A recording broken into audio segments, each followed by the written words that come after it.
Jasonm Whitlock is not a fan of all the attention Shedeur Sanders is getting after his successful preseason game. Shocker. Let's talk about it, what it means after the bumper. Stay tuned. Stay tuned. This is good.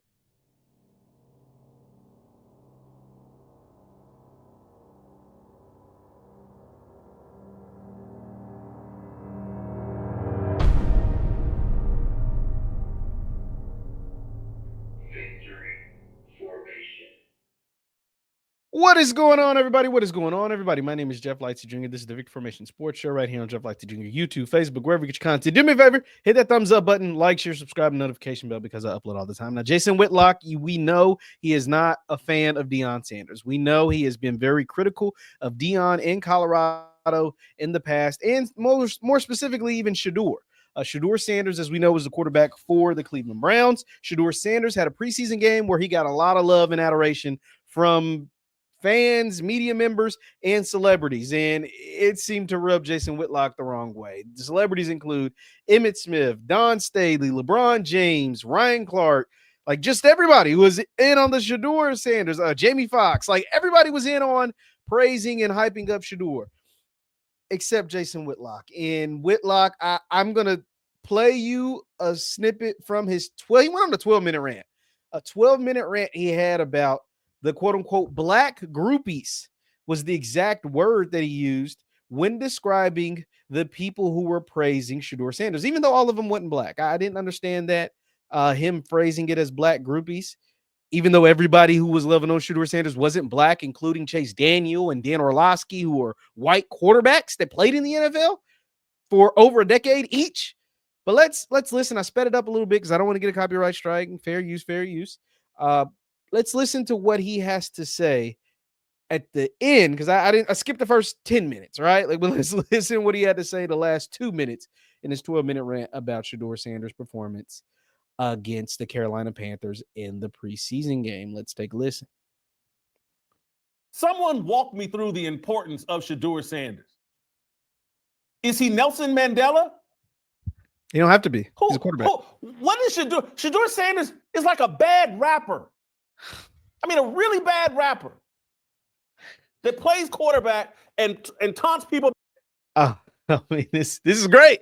This is great, Whitlock. I mean, this is great. This is, I mean, he doesn't, he can't help himself. He cannot help himself. He cannot help himself. Let's keep listening. Let's rewind it a little bit. Shedeur Sanders is like a bad rapper. I mean, a really bad rapper that plays quarterback and taunts people by pointing to an overpriced watch. What does he represent that's so important? Oh, is he? He's good at football, Jason. Like, he's good at football. People are happy for him because they thought he should have been a first-round pick. I definitely thought he should have been a first-round pick. And I've had my fair criticisms of Deion and Shedeur, but I clearly thought he was going to be a first-round pick. He wasn't, but he also wasn't a second-round pick or a third-round pick or a fourth-round pick. He was picked 144 in the fifth round. 144 in the fifth round when every draft board, everywhere, said he was at least, at the worst, a second-round pick. So, yes, that's what he represents. He represents a person who, to a lot of black folks who can relate, even if you're rich and famous and a celebrity, most black folks can still relate, at least in America, to being undervalued, to being someone trying to teach you a lesson, to being, lied to being put in a situation that you know you're better than. And he's proving it. He's like, hey, y'all put me in a situation that I know I'm better than. I should have at least been a second-round pick. I mean, if you're not going to be a first, cool, whatever. A second-round pick or a third-round pick, let alone a fifth. So that's what he represents to all of these people, media members, celebrities, regular Joes, in the way he's going out there showing out. Let's keep listening. And taunts people by pointing to an overpriced watch. What does he represent that's so important? Oh, is he enough? Oh, you know what he is?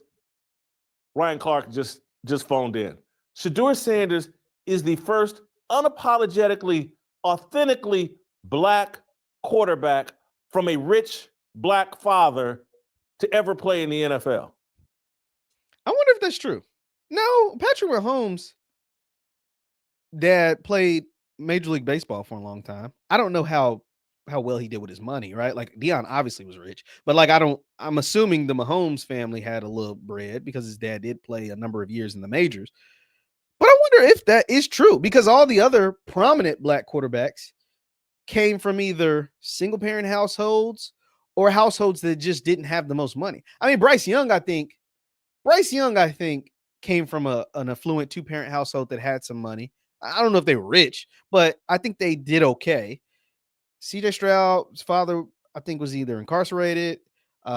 Jordan Love, I don't know his situation. I don't know. I'm curious about that with Shedeur. Kyler Murray, I know, came from a little bit of money too. Kyler Murray got drafted 10th overall. His parents had a little bit of bread. But I don't know. That's an interesting question, Jason. I don't know. But what does that have to do with his performance on Friday? From a rich black father to ever play in the NFL. That's what separates him from it. And that's why he's important. Because he's unapologetically black. He has a rich dad. He's a narcissist. And he taunts people. Oof. That's unapologetic blackness that the NFL is afraid of. They're afraid of Deion Sanders. Yes, they gave Deion millions of dollars, but they're afraid of Deion. Now, I actually agree with Jason on this. When people would say the NFL is afraid of Deion, I always thought that was silly. But him crowbarring that into this argument is once again stupid. Like you're getting away from the point. Shedeur had a good preseason game. It wasn't the best preseason game ever. It wasn't terrible. It was good though. It was really good when considering he's a 5th round pick. It was really good considering when they put out their unofficial depth chart, he was 4th on the depth chart. It was really good in comparison to where he was picked and where he's placed on the depth chart. But if he would have been a 1st round pick, like we all expected, it would have just been all right. Like, oh, it was a good showing. But the simple fact that he was now, you have to evaluate him like a 5th round pick now, not just this rich celebrity who did great things in college. Like, no. Now evaluate him like someone who's trying to make the roster because that's what 5th round picks are trying to do. And in that lens, through that lens, even though we know he has 1st round talent, he was awesome. He was awesome. Don't you know that white NFL owners, oh, Lordy, Deion Sanders, Oof. All his gold chains. This is him getting the shucking and jiving. The shucking and jiving just, oof. We're scared of him. Scared of what? Buffoonery? Oof. Narcissism? Oof. Arrogance? Oof. This is. Don't miss a second of. All right. Oof. I mean, I don't like. I sometimes, I mean, you guys might get mad at me, but sometimes I try to like Whitlock. As you know, I've been critical of Deion more so than Shedeur at times on this platform. Like if you've watched me, you understand. But I shoot it straight. Like when they're balling and they're doing great things, like you got to tip your hat. And it's not the fact that I've been critical of Deion because I think he's a bad person. No, I don't think he's a bad person at all. I just think at times he uses the media and his base to manipulate reality, right? Like reality is one way sometimes. And then he uses his media, his influence, and his media connections, his influence, and the fact that he's Deion Sanders to manipulate it and make it look another way. That's where my criticism have lied. But when you need to give credit, you got to give credit where credit is due. Shedeur, take away, once again, the fact that we all thought he should have been the 2nd quarterback off the board. Some of us believed he should have been the 1st quarterback off the board. I was calling it the year before that he would be the number 1 overall pick. He ended up being a 5th round pick, so it made that take look stupid. But nonetheless, take all of that out. He is a 5th round pick. And for a 5th round pick, he went out there and balled. He had the same stat line, or better, just as good of a stat line as Jackson Dart, who was a 1st round pick, who got taken 120 spots ahead of him. Put that into context. I think he's better than Jackson Dart, though. Let me make sure that's clear. I think he is better than Jackson Dart. But Jackson Dart was taking 120 spots ahead of him. Jackson Dart is looked at to be the future of the New York Giants. And Shedeur Sanders and Jackson Dart had similar stat lines. Shedeur Sanders and Jackson Dart, Shedeur made more impressive throws than Jackson Dart because Shedeur is a better quarterback than Jackson Dart. In the NFL, people know that. Which is why the 144 was so confusing to me, to you, to Mel Kiper, to a lot of people. Now, that being said, I don't get Whitlock's angle here. I mean, I know what he's doing. Like he's trying to hype up the folks that support Shedeur and Deion and that base. He's made a niche to kind of go after them. Some people think I've made that niche, and that's not the case at all. Like as you see, I give credit where credit is due. But he has to feed that. And he's made a niche to attack prominent black figures, right? And the thing is, I know you're going to be mad at me. I want to like Jason at times. Like, I think Jasonm Whitlock has a perspective at times that needs to be heard. But then other times, he has a perspective that makes him look like a coon. like sometimes you just don't need to be fed the same thing over and over and over again. You need to be able to diversify. And he at times can be a good person to diversify to. I listen to Jasonm Whitlock all the time. But a lot of times I'm like 80% of the time I'm disagreeing because he gets into these pockets to where he criticizes black athletes and black entertainers and black public figures, and he doesn't criticize the white ones the same way. That's the issue that I have. Now, granted, there is no white equivalent to Shedeur Sanders. There just isn't, right? Like, because he has his own swag, his own aura, his own everything. Like, even as great of a player that Travis Hunter is, he ain't Shedeur when it comes to the style, the swag, the mannerisms, the attention that is just drawn to him. Travis, as great of a player, like, think about this. Travis is a two-way unicorn, and he doesn't get a fraction of the attention that Shedeur gets. Like, I don't even know when Travis's preseason game is. I could damn tell you when Shedeur was going to start. I damn sure can tell you ESPN Cleveland puts out training camp stats simply because of Shedeur.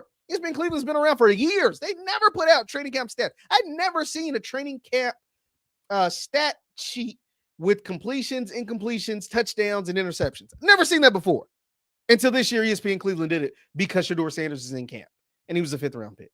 And so Jason is trying to capitalize on that. He knows what he's doing. I just think this is a bad hill to die on. I just think this is silly. The man played well. He played really well for a 5th-round pick. And that's nothing to be ashamed of. That's nothing to make fun of. That's nothing to try to belittle. But, you know, it's my man, Jasonm Whitlock, man. He got to do what he got to do.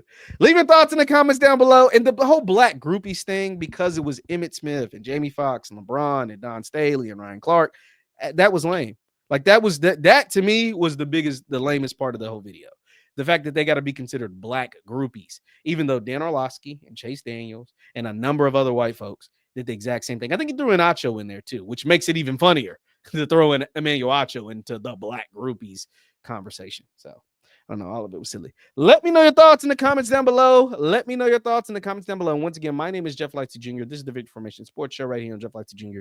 YouTube, Facebook, wherever you get your content. Do me a favor, hit that thumbs up button, like, share, subscribe, and I will see you guys next time. Peace.